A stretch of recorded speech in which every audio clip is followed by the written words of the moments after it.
মজুমদার বলছে উদ্ধত্ত এবং রাজনৈতিক অশিক্ষা ঠিক কোন স্তরে গিয়ে পৌঁছালে কোন ব্যক্তি নেতাজি সুভাষচন্দ্র বসুর ব্যর্থতা সম্পর্কে বিশ্লেষণ করেন। আপনি গতকাল যে মন্তব্য করেছিলেন তার পরিপ্রেক্ষিতে দেখুন, সুকান্ত মজুমদার নিশ্চয়ই মানে এগুলো মানে টিভি বা আমার বক্তব্যগুলো শুনে কথা বললে ভালো হয়। আমি তো আবার বলছি, নেতাজি, দয়া করে আপনারা শুধু নেতাজির সঙ্গে মমতা বন্দ্যোপাধ্যায়ের তুলনা করা হয়েছে এই কথাগুলো বলবেন না। কোন কারণে হয়েছে সেটা দয়া করে বললে ভালো হয়। আমি আবার বলছি, নেতাজি সুভাষচন্দ্র বসু ভারতের গর্ব, জাতীয় নায়ক, বিশ্ব নেতা।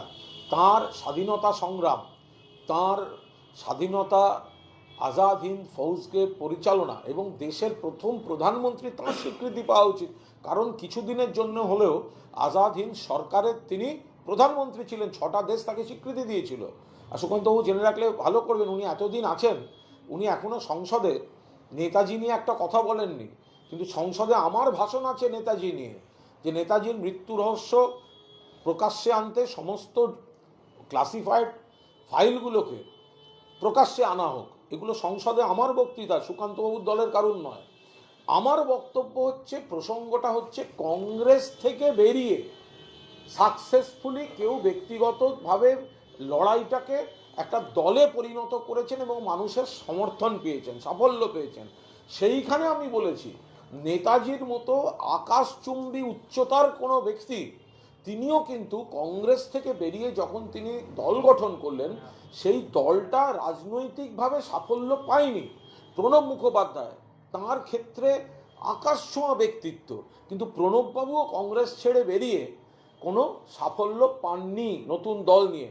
মমতা বন্দ্যোপাধ্যায় একমাত্র ব্যক্তি যিনি কংগ্রেস থেকে বেরিয়ে দল গড়ে সফল হয়েছেন, মানুষের সমর্থন পেয়েছেন, কেন্দ্রে প্রভাব ফেলেছেন, বাংলায় 3বার সরকার গঠন করেছেন।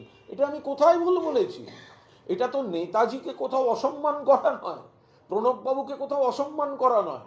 এবং সুকান্তবাবুরা যদি বিষয়গুলো না ভেবে চিনতে কোনো মন্তব্য করবেন বলে করেন বা বিকৃত করেন, তাদের সমস্যা। আমি আবার বলছি, নেতাজির উচ্চতা বিশ্বব্যাপী, তিনি আমাদের জাতীয় নায়ক, স্বাধীনতা সংগ্রামে তিনি একটা অনবদ্য নাম, এবং তিনি দেশের প্রথম প্রধানমন্ত্রী হিসেবে স্বীকৃতি পাওয়া উচিত। এটা আমি ধারাবাহিকভাবে বলেছি, আমার সাইন্ড আর্টিকেল আমি লিখেছি, আমার ফেসবুক পোস্ট করেছি, এগুলো দীর্ঘদিন ধরে আমি করে থাকি। কিন্তু কংগ্রেস থেকে বেরিয়ে এসে রাজনীতিবিদ হিসেবে নতুন দল প্রতিষ্ঠা করে সাফল্য পাওয়া, এটা সুভাষচন্দ্র বসুও যেটা পারেননি, প্রণব মুখোপাধ্যায় যেটা পারেননি, বাংলায় একমাত্র মমতা বন্দ্যোপাধ্যায় সেটা পেরেছেন। এটা বলার মধ্যে কোথাও ইতিহাস বিকৃতি নেই, এটার মধ্যে কোথাও নেতাজি বা প্রণববাবুকে অসম্মান করার নেই। এটা শুধু একটা নির্দিষ্ট পয়েন্টে মমতা বন্দ্যোপাধ্যায়ের বাড়তি কৃতিত্বটা তার উল্লেখ আছে।